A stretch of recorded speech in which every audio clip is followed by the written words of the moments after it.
Happy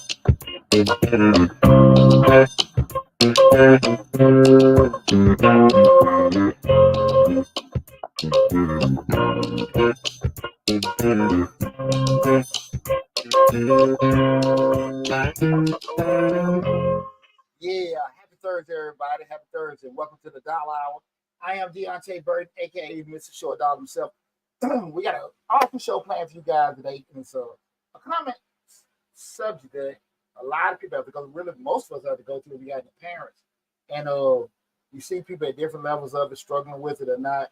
And it's something that you kind of know what's coming, but you're not necessarily always truly prepared for it. We ask the question, can you afford to take care of aging parents? Again, tonight's show, we're talking about, can you afford to take care of aging parents?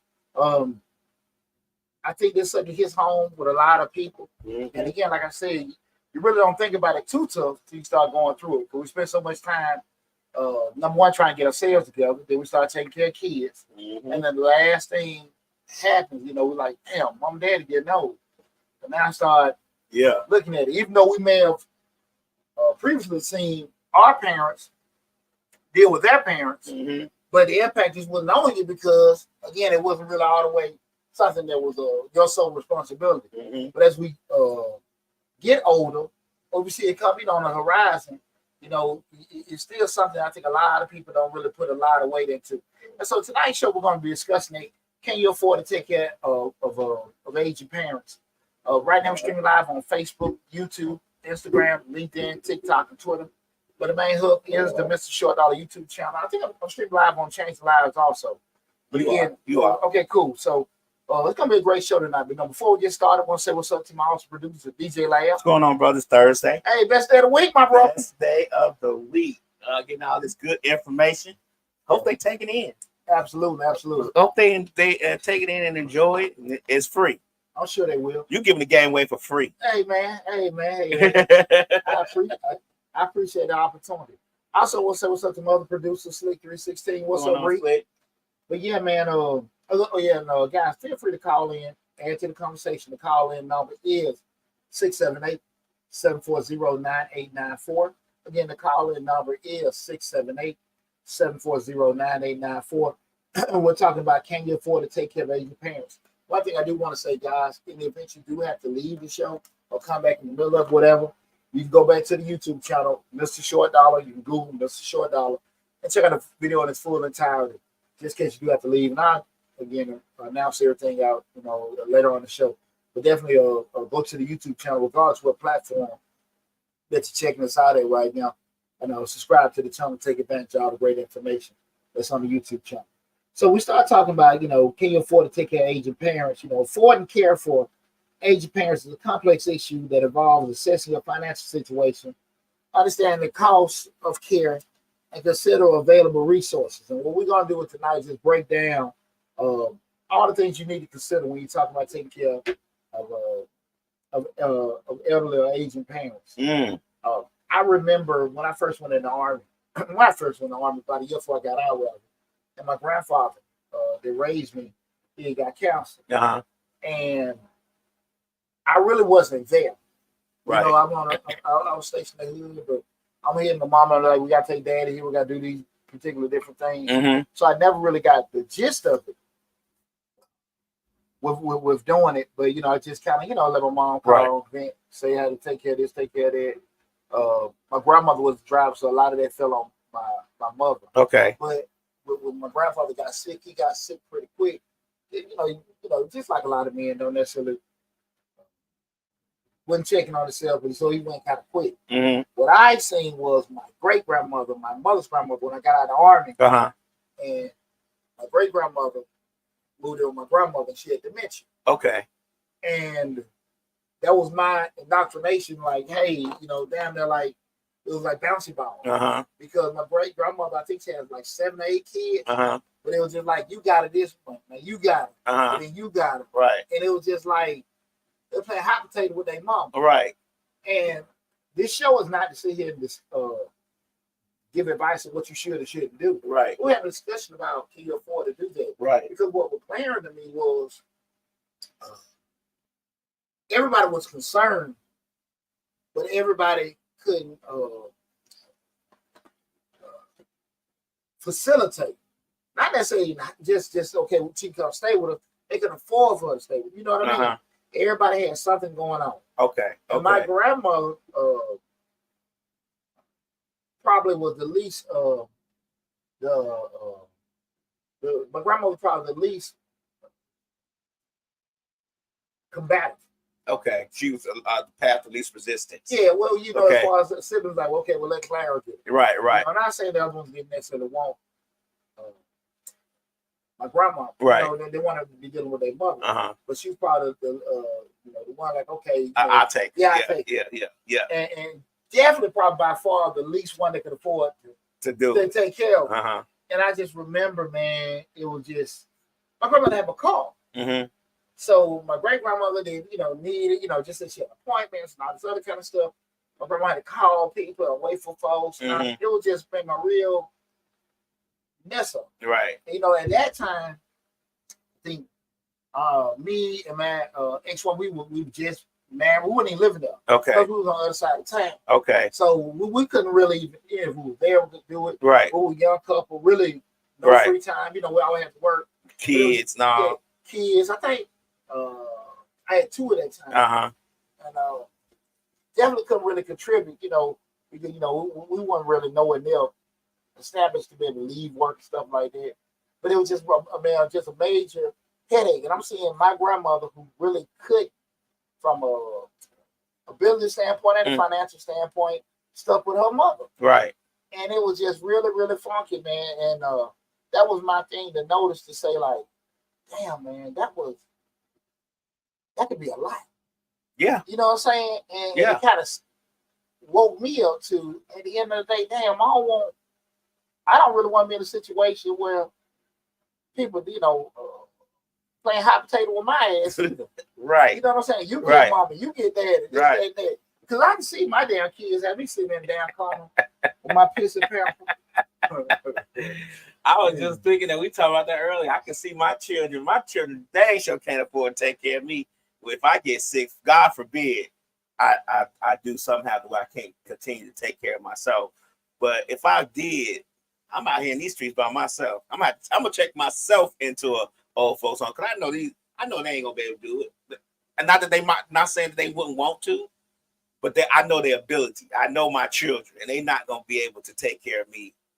If I'm already 53, so you think about the summers. So when they say it, like, just from a proactive standpoint, we start saying ourselves, well, look, I don't believe they can do it. Right. So what be your plan, or anybody's plan? Because you sit there and assess it. You see where your kids at and everything like that. What is your assessment to say, okay, I got these things in place? Because I think about the same thing. And I say to myself, well, look, I know there's some things that the VA will take care of. Right. You can purchase some certain things. We're going to discuss those in the show. But just having the thought process of, okay, look, with myself, you look at with yourself. And again, some people, they don't have their parents around and things like that. Some do it, don't. Like you said, you easily be 20 years out. Like we talking about myself. Right. And we talk about this often. You can't really count on the spouse to take care. We talk about how, people say, well, you need a spouse or you want to retire. They didn't sign up for this. Yeah. You know what I'm saying? Like, that real talk. And you know what, we talk about this all the time. I had this conversation with friends of mine a lot also, in regards to the whole sickness and health. Typically, if you've been a person got them built from the dirt up, right. Like, okay, cool. But even then, though, well, you kind of, we might even look at that, those kind of situations. Usually in the inception of a relationship, especially when you're younger, y'all done had the 3 steps forward, 5 steps back. Right. So y'all done kind of caught each other over the years. So you're kind of used to that. But you come in new to something, especially you start to get married in your 30s, 40s, or 50s. Right. Like, shit. Yeah. You going to be kinda right. Like, real talk. Right.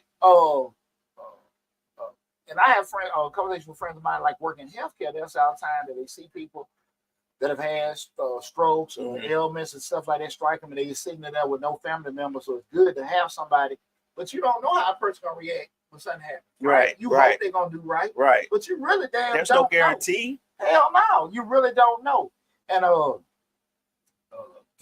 going back with our conversation, we're talking about can you afford to take care of aging parents? A lot of times, I think people just really just hope it works out because we did shows about this before. Like I remember, like my grandparents in particular, like they didn't work for organization that had pensions or retirement. Mm-hmm. They just really worked till they couldn't work anymore. Right. And after that, they were just living off what? Social Security. Right. So you sitting there like, hopefully you're at the point where you done paid everything off, you got a mortgage and things like that. But that's a lot of folks. Right. Everybody didn't work for the city or whatever. A lot of people work for a certain places or did work for years, but they end up just living off Social Security. I mean, shoot, my grandfather, I remember him. My grandmother worked for a bank. She was one of the first Black people to integrate the Riverdale Bank in Riverdale, Illinois, right on the edge of Chicago. But my grandfather, he worked odd jobs. He had been in the Army and all that stuff, in the early, I want to say 40s, 50s. I think he was in World War II or stuff like that. But when I remember him not really getting up every day going to work, like I'm talking about from a young age, like 8, 9, 10, what I can remember, 8, 9, 10 maybe. I don't remember him getting up going to an everyday job. Yeah. And, didn't know he made money. He just made money. I don't remember, what I'm saying? I know the bills paid. There was never a time when I came to their house and the lights were off or the water was off or any of that stuff. But I just don't remember seeing him getting up and going to a job. Yeah. So it was like, when he did pass, he didn't have to go to an old folks home or anything like that. He was pretty much taken care of by my grandmother. Yeah. And luckily I have 9 uncles and aunts, and they were able to help, facilitate that, taking care of him and stuff. But I just don't remember him, doing that. So his plans, he probably didn't have no plans. Like you say, he probably was just shooting craps. Like, one thing about it, Lab, I just don't think a lot of times, and I try to be probably, and I'm probably a little bit different because I work in the financial service industry, to be a little bit more proactive, having conversation with my kids about what I plan to do or this, that, and that, life after death, right? Or as I get old and stuff like that. Just more so probably because that's kind of my world to do that. But I don't think it's not uncommon for people not to have a conversation. I don't think when people don't have a certain amount of money or nest egg or anything like that, talking about those type of things are very difficult at best because you have to reflect about you didn't plan well. Yeah. And, you didn't plan well or your life wasn't what you thought. And nobody really wants to talk about, death is not a good thing to talk about. And then just being incognizant to where you can't take care of yourself that's another thing. People don't talk about bad things. Well, shit, it's hard to have a conversation about tomorrow when the day messed up. Right, so, right. Shit, I got to get through the day. Right. Before that, But when we're talking about the conversation tonight, well, can you afford to take care of aging parents or elderly parents? Again, feel free to call in. The call-in number is 678-740-9894. Again, 678-740-9894. The first thing I think you should do, again, we're talking about the things you need to consider when you assessing can you afford to take care of your parents. Number one, assessing your financial situation. Right? You got to be able to, like, before I start talking about what the hell I can and can't do for somebody else, right? I got to number one know where I am. Right. Period. Right. And the first thing you got to do, guys, you got to kind of look at your income and savings. What you already got coming in, what you already got put to the side. Because we do know we get in this situation, we got to take care of somebody else. It's just like having a child or something. We know we got to make sure we got enough coming in, plus we got enough sitting there to be able to sit here and take care of some kind of new expense or liability, i.e. your parent, right? The next one is kind of looking at your budget. What adjustments you might got to make to your lifestyle as far as the money you got coming in and the money you got going out. Those kind of things got to be thought of with everything. Just saying, okay, if I got to shorten this up, quit this, I might got to, listen, I like working out, but I might got to get rid of my gym membership. Right. No Netflix. Yeah, no Netflix or whatever and stuff like that because we got to reallocate those funds somewhere else. We got to kind of sit down and look at it. Again, we're making that assessment of our current financial situation to see what we got to do, right? We're talking about. I'm sorry, go ahead. So we're looking at that. Lastly, guys, you got to just see if you got an emergency fund because, again, it's one thing to be taking care of you. Take care of mom and dad. You worry about that. What if something happened to you? What's happening to your kid? What if your roof started leaking? What if your car breaks down? Man. You got to make sure we got some kind of emergency fund set up. So those three things. Number one, assessing your financial situation. looking at your income and savings. Number two, readjustment, make some kind of allocation to your budget. And lastly, make sure you got some kind of emergency fund. I understand things happen. All of a sudden, everything that happened, now I got to take mom and dad in. But we have to stop the brakes. Sometimes say, listen, let me try to do the best of those three first, right? You have to do that first. You about to say something else? I was going to say, as far as like the income and evaluating your savings, they say right now, by the age of 40, you should have accumulated 3 times your current income for retirement. By retirement age, it should be 8 to 10 times your income at the time to be reasonably confident that you'll have enough funds, seamless transition, roughly 80% of your pre-retirement income. They say you can retire. They say right now to retire comfortably, to be able to take care of yourself, you need $1.5 million. 1.5 million. Well, guys, I would invite everybody to go check out the video I did on Mr. Short Dollar about how much money you need in retirement. And I based that off 30-some thousand a year. And I know we've had a spike in inflation since the time I made that video a couple of years ago. But I gave and I put the math behind it just to sit here and say how to put yourself in a situation where you can take your retirement. Because I will say this, mathematically, it is difficult to try to accumulate a certain amount of money towards retirement or 401k the older you get. True. If you're in a situation dealing with a pension or something like that, that's fine. But if you try to sit there, just say you start working a job at 45 and you want to retire at 60. So can you realistically save that kind of money in 15 years? Right? So more likely not. But what you can do is start putting pieces in place to help you do that. I'm not saying I save, but check out that video I did. How much money do you need in retirement? And I think that'll get a good basis with it because I think too much advice is given to tell people what to do for retirement, but not enough information or advice is given depending on where you're at when you start looking at retirement. Because most of the ideas are given when you're for a person in their 20s, where you can kind of do it.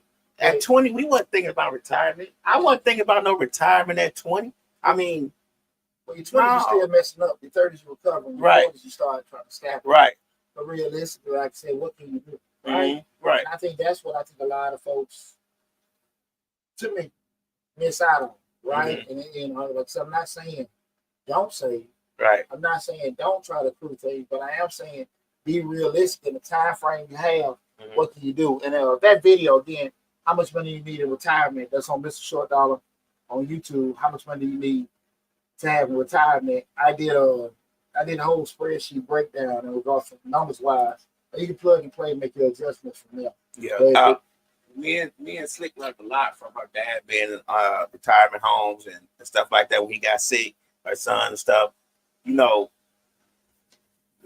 That retirement home is a whole racket, but I don't think people realize that when you put your parents or your loved ones in a retirement home, the amount of money that they get from you, they get the parents' savings, they get all their income. Like if they got Social Security, they get all that, and they get all the Medicaid.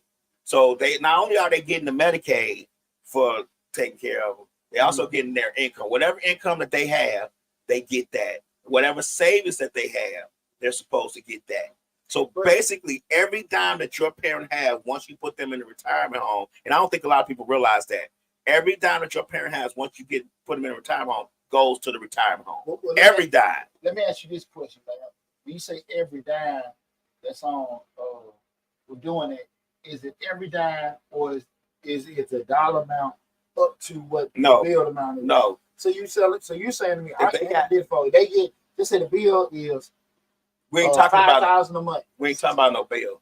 I'm talking about the cost of housing individual $5,000 a month, but that person has $7,000. They keep the whole $7,000. Yes. Really? Yes. How do they do that? It's a law stated they get that income. Okay. Then to a point to when you put your parents in the retirement home, first thing they say is, do they have any savings? What's the savings account number? What do they got? Social Security. They go after it. But if you're paying, that doesn't apply, right? If you paying, if you just paying, no, it applies. It applies. Checking, savings, whatever account that's in that parent's name, they want it, and I mean they want it hard, and they are allowed to get it by law. That's interesting. This is no, I'm not exaggerating here.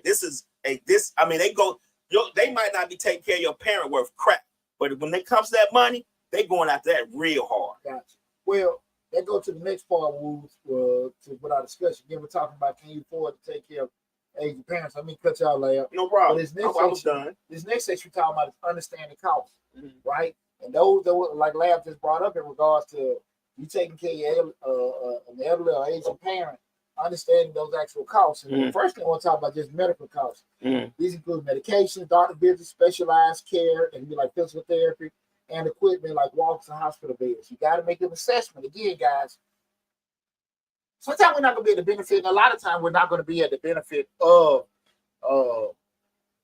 sitting here having a little foresight and planning. But at some point, you got to park the brakes and just kind of get this stuff because like Larry was just saying, man, you got stuff coming from there, kind of what you got to sit here and plan because your personal ship can sink trying to keep another ship afloat. Right. So you got to make sure you do that. So the next point we're talking about is understand medical costs. First, being medical expenses. Next one, what Larry was just saying, home care versus nursing home. In-home care may be less expensive than a nursing home, but it still involves costs and caregivers, medical supplies, and possibly home modification. Right. Then we have long-term care insurance. If your parents have long-term care insurance, it might cover some of the expenses. If not, you'll need to consider how you're going to pay for long-term care, whether at home or in a facility.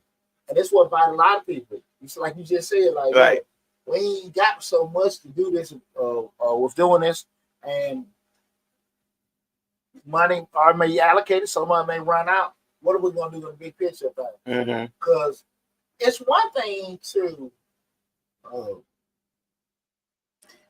to sit here and have a desire, but you might have had an ability. Like they may need specialized nursing care, you know, or you might not be from a capacity standpoint mentally prepared to change, bathe, be gone, like that. You know what I'm saying? Right. Like sometimes you can be in a situation where, you know, we got family members working around the clock to make sure we watching somebody and do certain things, and shit. You know, some folks get burned out depending on where you, especially where you're at in life. A person can be younger, a person can be in a relationship, they can have a demanding job. They just can't be gone like that. Right. Like they love mom. They need a job to take care of mom. But I don't want people to make the mistake of thinking that when this person is in the hospital, and I'm going to tell you this from my experience. I'm not telling you this.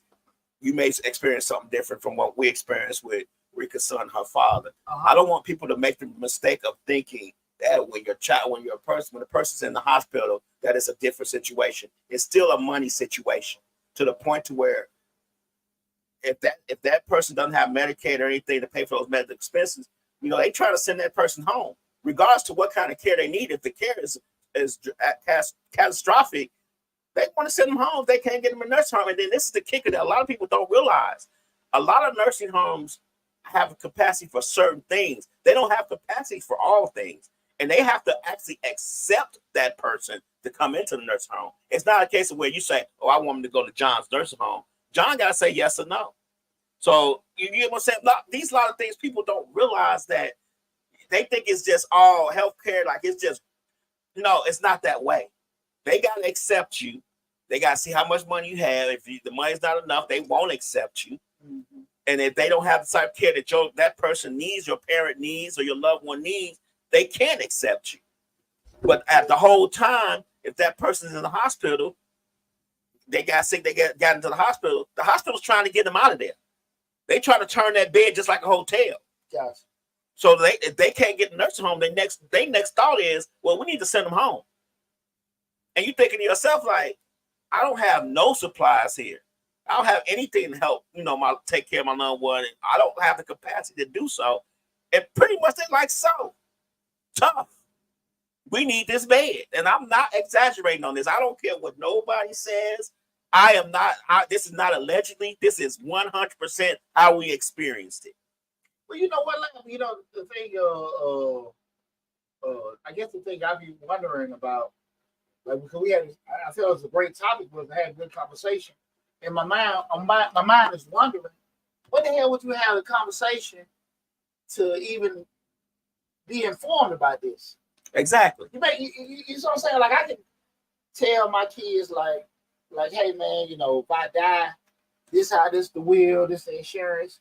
But if you get sick, you might say, okay, I got this little plan, but I don't think nobody's prospecting to find out, like you said, they need to go, because you just had me thinking when you said that in regards to the facility got to be able to handle it, because the one that you like, okay, this place is 5 minutes away from my house, I can send them there, right? But I might need a specialist, right? Physical therapy, and they don't have it, right? And that's in make it. You know what I'm saying? And you like, no, that's it. And I wasn't thinking about that until you mentioned that. You know, with doing it, and I damn sure what they said, it's not a common conversation, right? To have, because a lot of it, you won't deal with it till it happens. Right. One of the extreme cases, but I mean, like with Slick's son, like she said right here, you know, her son was on life support, and they still wanted to send him home. Really, they still wanted to send him home. They're like, we're gonna send him home with the equipment. We'll get you the equipment. Well, we had to purchase it. Oh yeah, well, most definitely. Let me tell y'all something. The medical system within this country is shitty. I'm just gonna tell you 100%. And the way they treat the patients at most places is crappy. It's all about the money. The bottom line is the main goal here. Don't get it twisted. Don't be mistaken by it. The bottom line is the main goal. It's for profit, period. Even at Grady, you know, that's supposed to be a free hospital. It's not that way. You don't think they're doing all this construction because they're giving away free medical? You know what I'm saying? That they was the same way. I mean, now they had a little bit more, I guess you could say, compassion, but still, it was pretty much like, hey, what you gonna do? That's interesting. Again, tonight's show, we're talking about, can you afford to take care of aging parents? We're just going over understanding certain costs that you might associated. And I was going over the medical expenses, home care versus nursing home, long-term care insurance, and lastly, just government programs, knowing and looking into Medicare, Medicaid, and other government programs that might assist you with healthcare costs. Eligibility and coverage may vary, so it's important to research what applies to your situation. And again, guys, let me just say this, because it's got my damn bell ringing too. I would just say it behooves you to just get a light education in regards to what may or may be out there. If it does, even if you might not be in a situation now where your parents need it, because at any given moment, man, me and my sister talk a lot now, like, you know what I'm saying? Like, you see your parents get older, not that they falling off or you see anything, but you start really become realistic or evident of their mortality. Like, you see they ain't moving like they used to. Right. You see they ain't processing like they used to. So certain things start coming to your mind, like, damn, you know what I'm saying? I wasn't thinking about that because they're not that sharp, vibrant person that they used to be. Right. So, you know, it's not impressive, but the shit become aware. Me and my sister had them conversations sometimes, like, you know, like this and that with mama, you know, how my daddy, you know, certain things and stuff like that. And I would just say to everybody, man, because again, I've known Lab Rick for years, and we never had this kind of conversation. This shit really got my bell damn ringing thinking about that. Yeah, I mean, it's a real eye opener just to experience the whole system. And we're talking about retirement. We're talking about retirement homes and things that next to, from medical, from the hospital to the retirement home. The whole system, the way they shuffle people in and out that door is like, and this is not. There's no hospital that's immune to this, from my understanding, because her dad was in a couple of hospitals and a couple of nursing homes. Because, you know, and I'm not trying to make this morbid. I'm just giving you my experience. If let's say something happens to where your dad has to go to the hospital from the nursing home. Well, if you're in the hospital a certain amount of days, he loses that bed at the nursing home, and now you got to find somewhere else for him to go. This is 100% true. So now the hospital saying, well, they don't have a bed for him there. He need to go somewhere else. You back at square one. You back at square one. But you want to know that shit till you can get it. Right. But I mean, I'm thinking if that nursing home sent him to the hospital, why he can't go back to that nursing home? Because they gave that bed away. Now he got to go find somewhere. Now he got to go somewhere else. Interesting. Yeah. Yeah. People don't think about this stuff when they talk about healthcare and all the medical assistance and Obamacare and all that. They don't think about none of this stuff. They go about because they never experienced it. They go by, oh, we don't need that. We don't need universal health care, blah, blah, blah.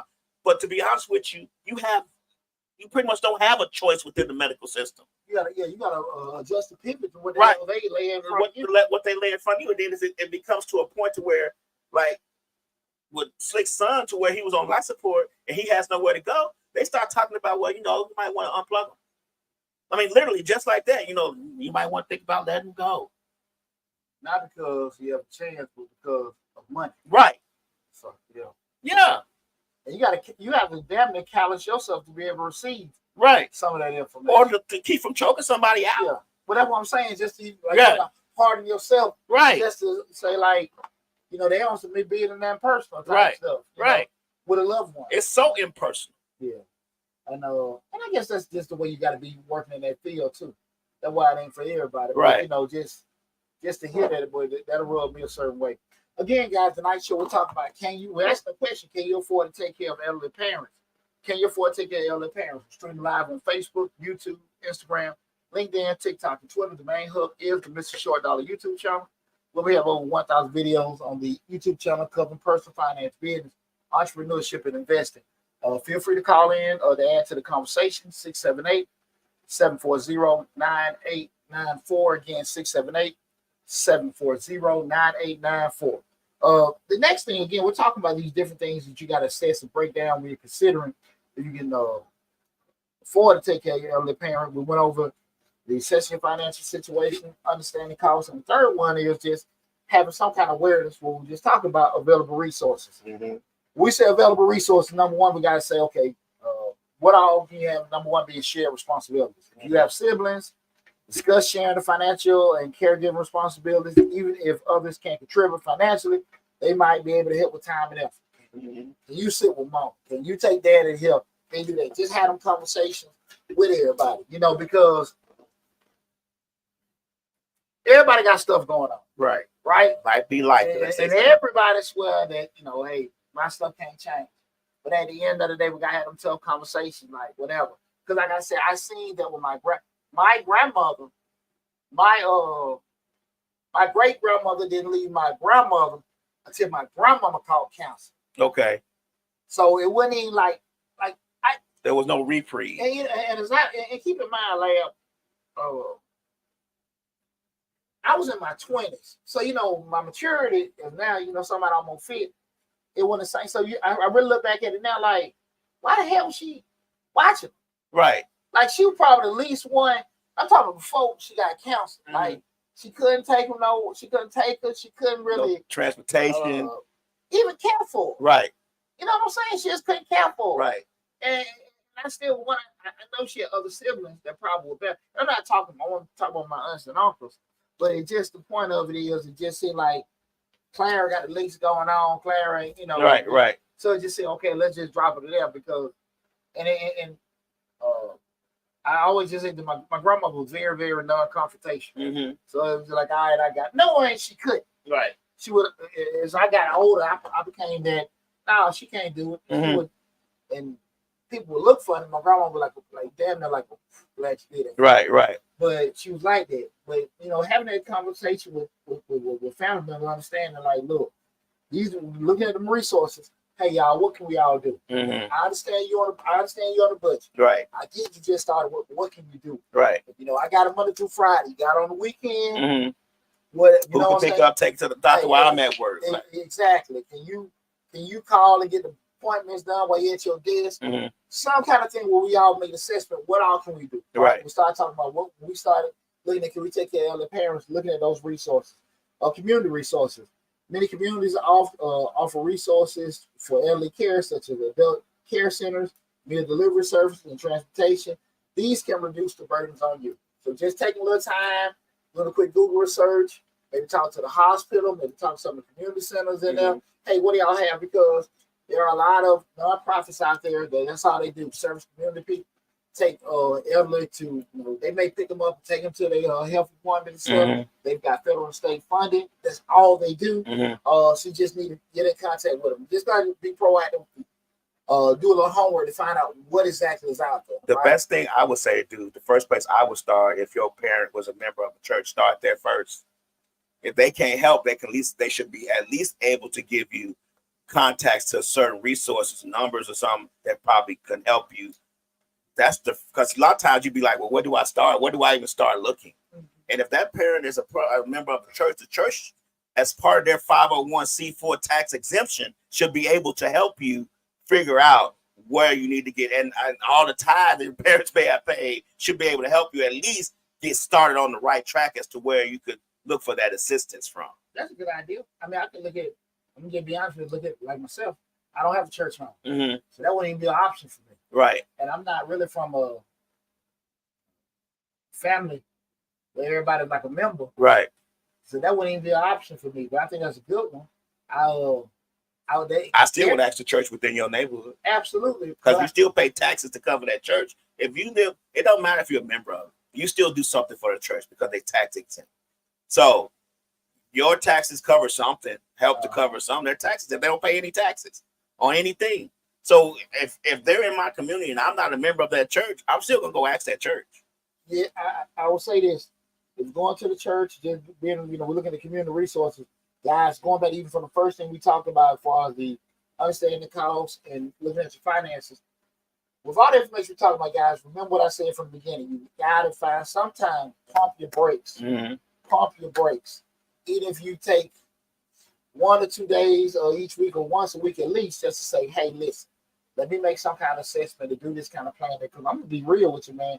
From what you said or whatever we talked about, man, shit can be overwhelmed. So we have to make sure that we, at some point, just stop. You can have a nervous breakdown dealing with this. I mean, you can really the mental. We talking about the financial impact of dealing with this, but the mental impact of dealing with this, because it'd be so much at one time that you don't even have time to think about your loved one being sick or anything. It'd be so much financially, so much medically, so much as far as facilities and all that stuff at one time that you literally do have to stop and turn the phone off and just not answer it or talk to anybody unless it's an emergency for a day or two, because you will really stroke out. But you know what? That changed subject. You know what I've been doing for the past 2 days? I really had to stop and redo the whole members program for the Mr. Short on YouTube. The whole perks program. Right. Stuff for the book. I had to just really stop. Because, I'm like, look, man, I had to just stop and focus. And that's one of the things I had to make a conscious decision to do it. And, I say all that to say that's why sometimes some things we figure we can fit in to our life during the day, but at the time you think you got, you really don't. You don't have. Right? And I just want people to understand that don't let shit overwhelm you like that, because it can be easy. The point of to say you can just stroke out at any time, but and no one gets overwhelmed on purpose. Right. Right. We figure we can handle it. I got it. Right. But that S on your chest isn't as big as you think it is. Right. Right. So you just got to make sure you can just.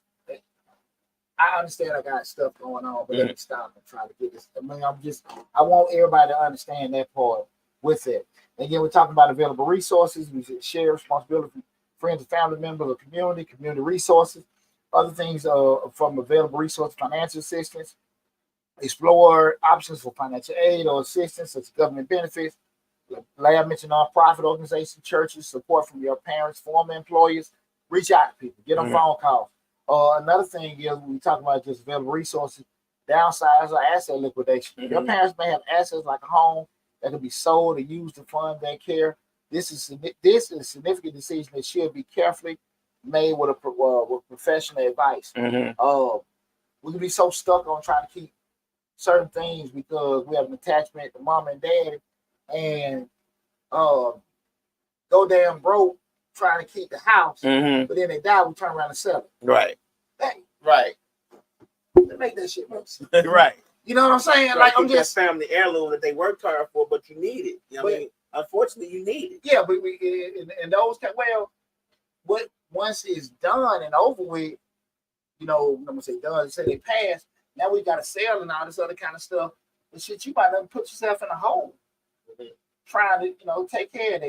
You got Savage Melissa PR says, "Good evening, gents. Great topic. What if parents make you a promise on action you can't financially upkeep?"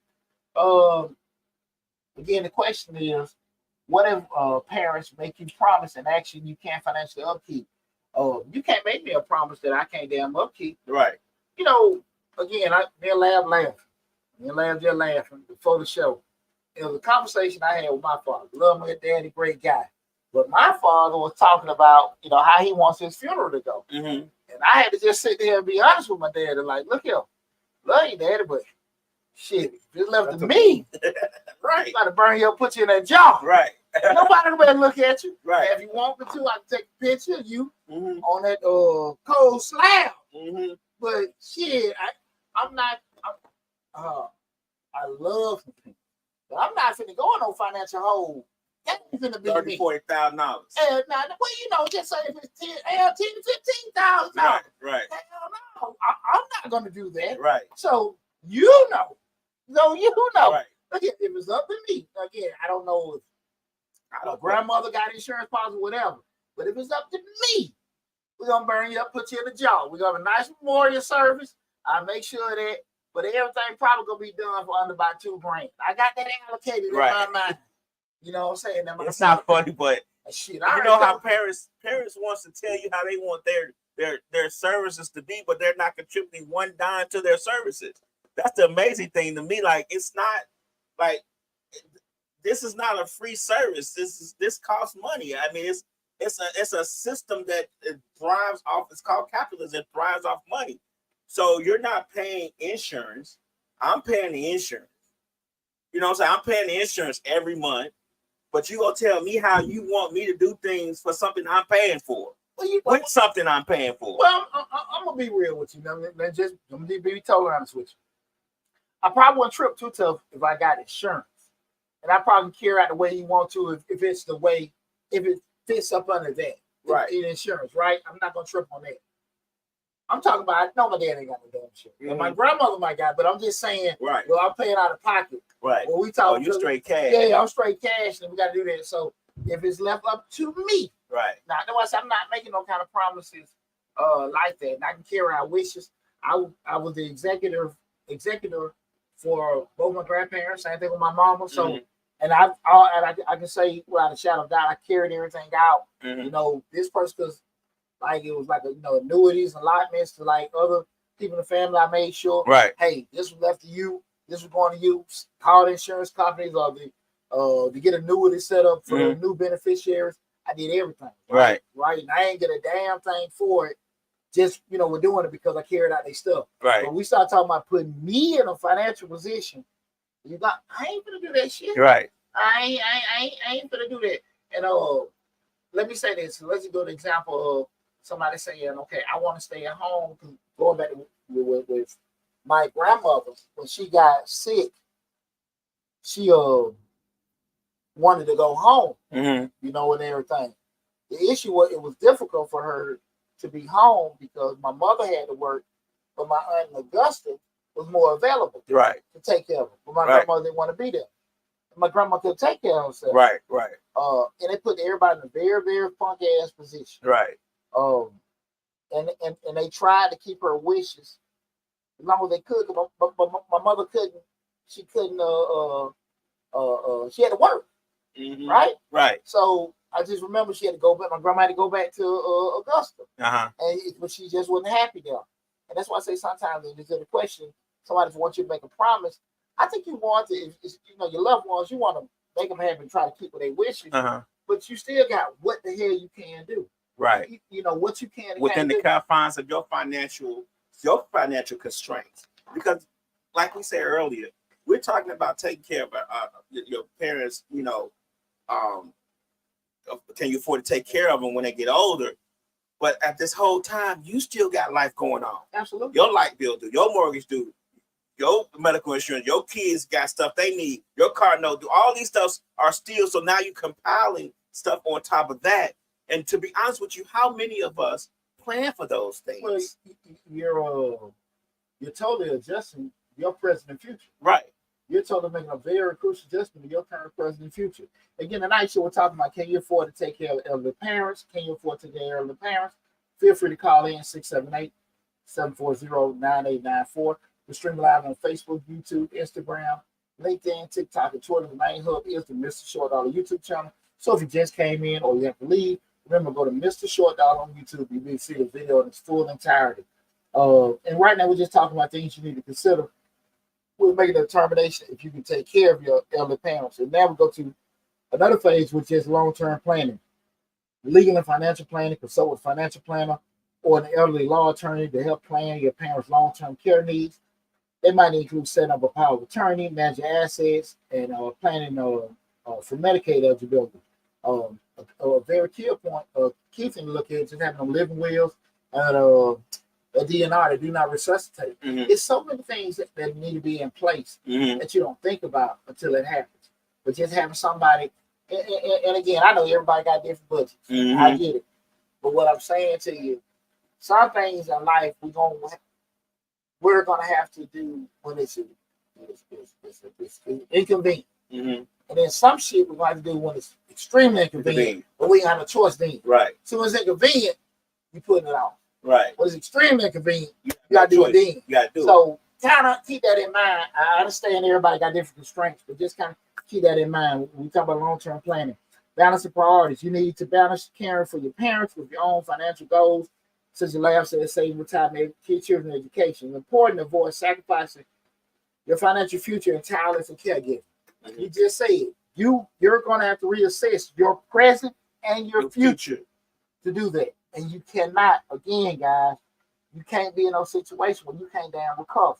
I know that shit sound hard. I know that shit sound bad. But what I'm saying to you at the end of the day, like, people ain't going to be able to help you that weren't able to help you in the future, that weren't helping your ass in the present. Right. So, you got to be realistic about it. Word Empress says we don't plan. I can't afford for the smallest hiccup to happen, and that's what most of us. Yeah. Most of us, if right now, if something happened to the car, and it's $2,000 to get repaired, we can't do it. Well, let me make one correction. You can plan. You don't have to pay the plan. You can at least write something down. Right. So it doesn't have to be the planning in regards to, okay, I got this policy, I got that policy. It don't have to be that. But at least the least you can do is just write stuff down. Write stuff down first. Maybe come back later, do a Google search, what's feasible, and try to go with that. Because you can Google elderly plan, elderly take care of elderly parent checklist, or elderly plan. You can Google that. Get you a little checklist or the financial stuff you need to do. You can't do this, I can't do this, and do the things you can do. Or just have ideas. Like, that doesn't cost you to just think or write it down, right? I get it. I get the thing of that. You know what I'm saying? We don't want to think of nothing more of it. We don't want to think of that's we deal with so much emotions when it comes to things like this. We don't realize that us as humans, we're immortal. We're mortal. We're mortal beings. Stuff is going to happen to us. We don't know from one day to the next what's going to happen. But just to plan those things out makes us safe. Well, the thing you got to be realistic about, man, I'm going to be straight up about it is, when it comes to the money aspect, we can and can't do, we still got to sit there and say to ourselves, just keeping it real, like, I don't want to think about it as in the future. I want to be negative or I want to be dreary with it. Shit is going to happen. Right. It's going to happen. When it happens, nobody wants to hear, because you got to address it when it happens. Right. Right? Every time you go to a funeral, what they always say, know, everybody got to sit on that front row. Right. You know, I done heard that my whole life. Right. You know, everybody different times. You know, and now, you know, I done been on there, everybody different times. You're going to have to address it. Right? Right. When you want to or don't want to, but you're still going to have to address it. So we can go through the thought process of saying, I don't necessarily, that's something I want to kind of not deal with. I don't want to think about my mama gone, daddy gone. I get it. Right. I get it. But again, you don't have to sit here and have this intricate plan, but you got to have some kind of idea. Or most whatever. definitely. You know, and for your damn self too. Because again, you can't pay for what the hell you can't pay for.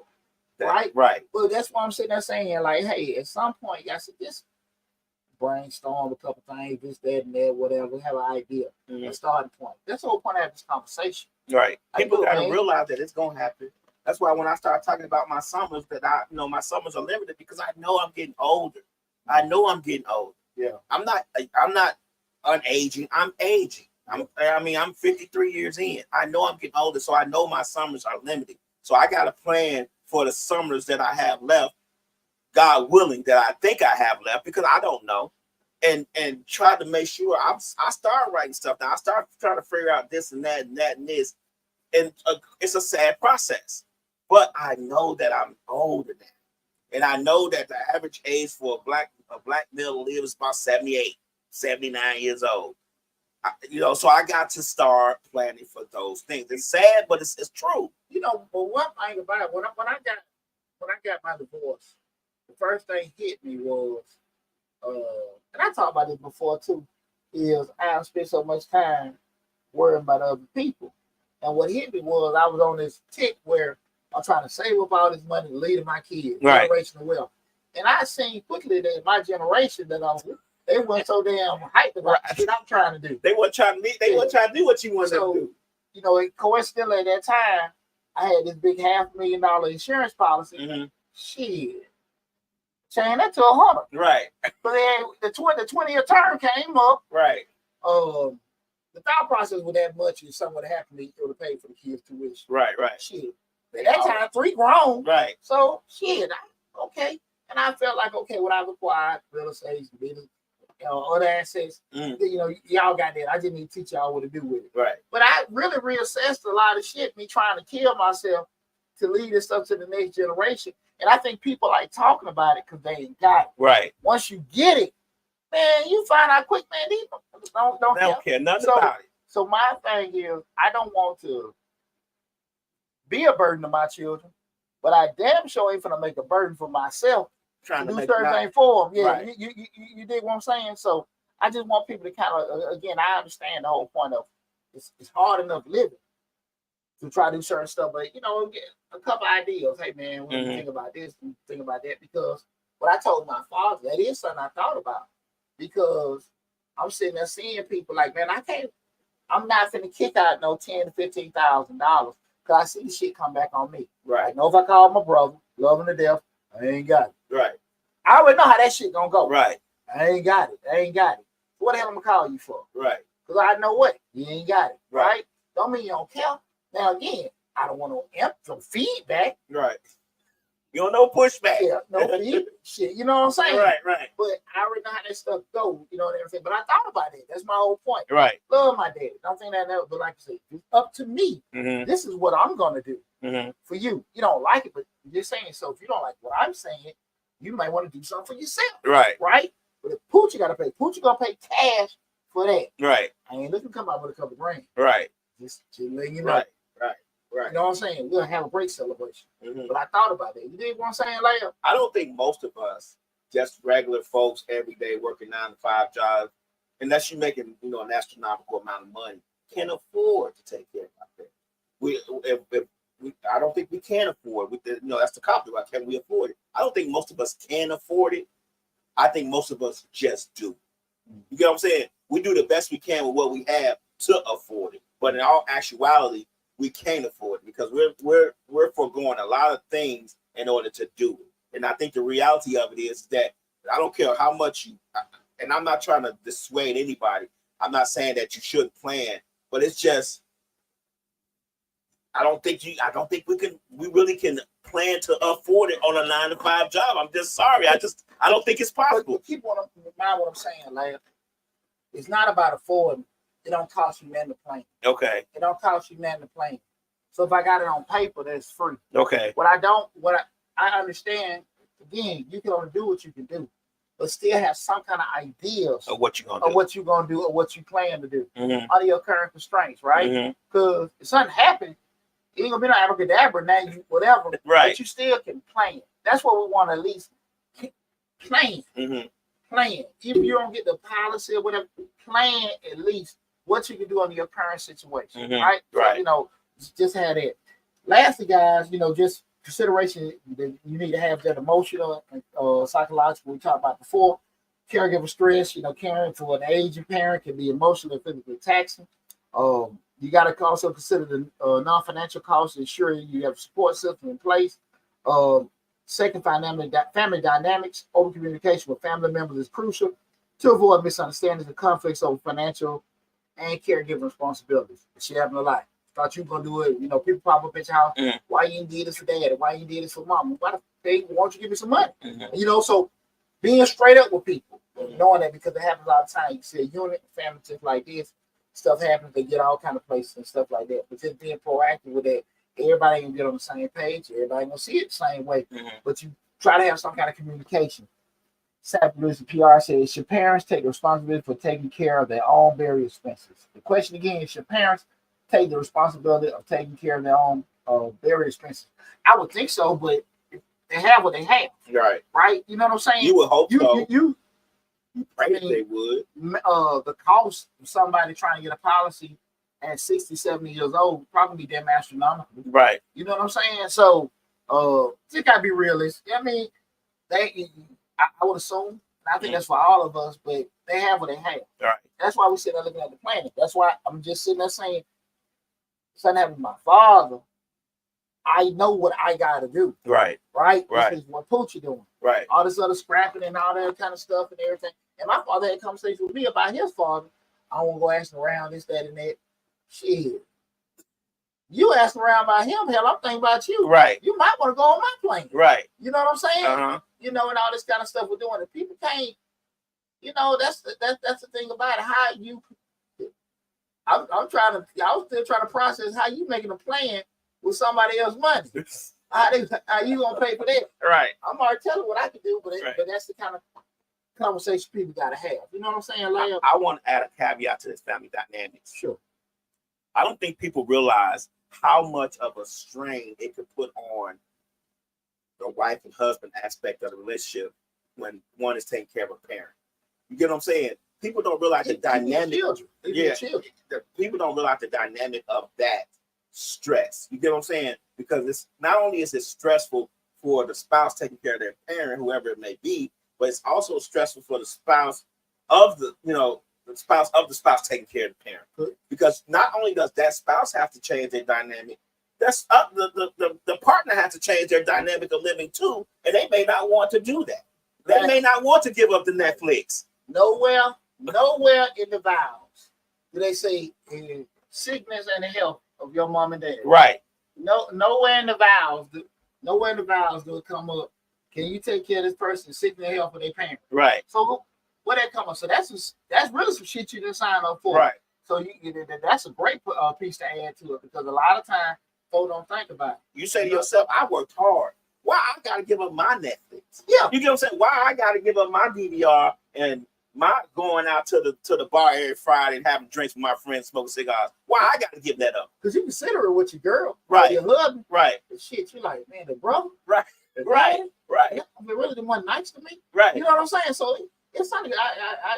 I'm glad you added that to it. And again, these are things to consider. Again, when we start talking about taking care of somebody that's an elderly parent, or things to just take consideration. Can you afford to do it? Again, when we say afford, not necessarily be the dollar amount, maybe just be the time amount, the mental amount, all the taxing that can come along with it, right?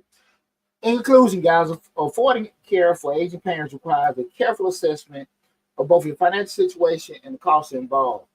Planning ahead, seeking professional advice, and exploring all available resources can help you manage this responsibility without compromising your financial well-being.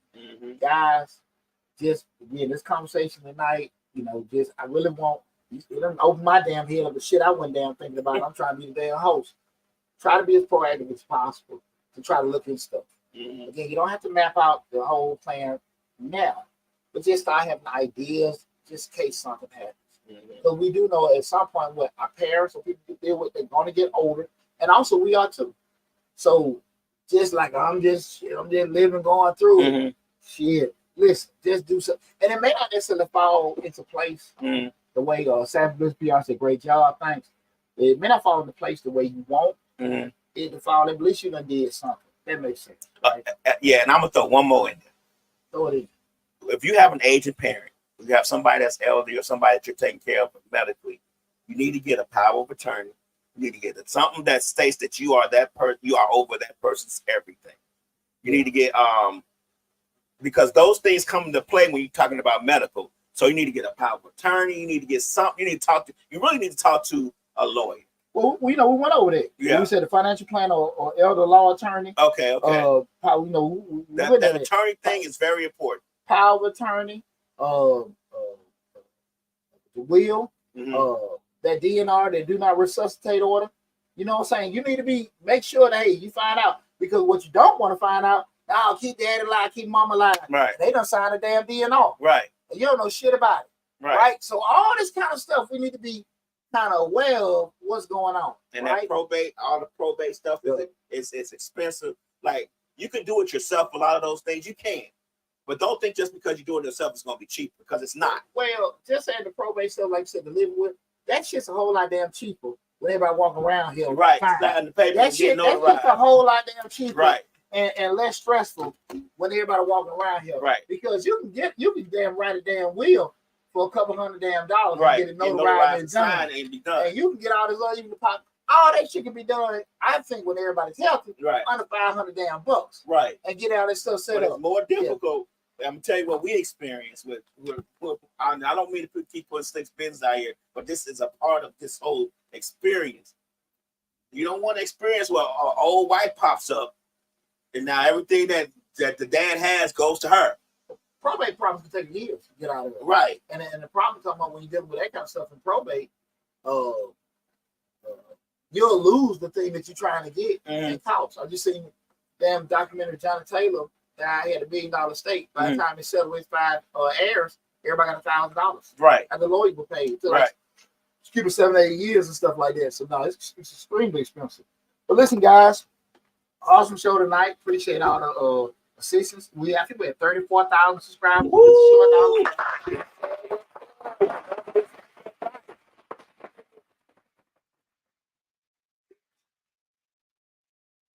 6,000 for changing lives. Yeah. From the bottom of my heart, I want to tell everybody thank you. I love you. I appreciate our love, support.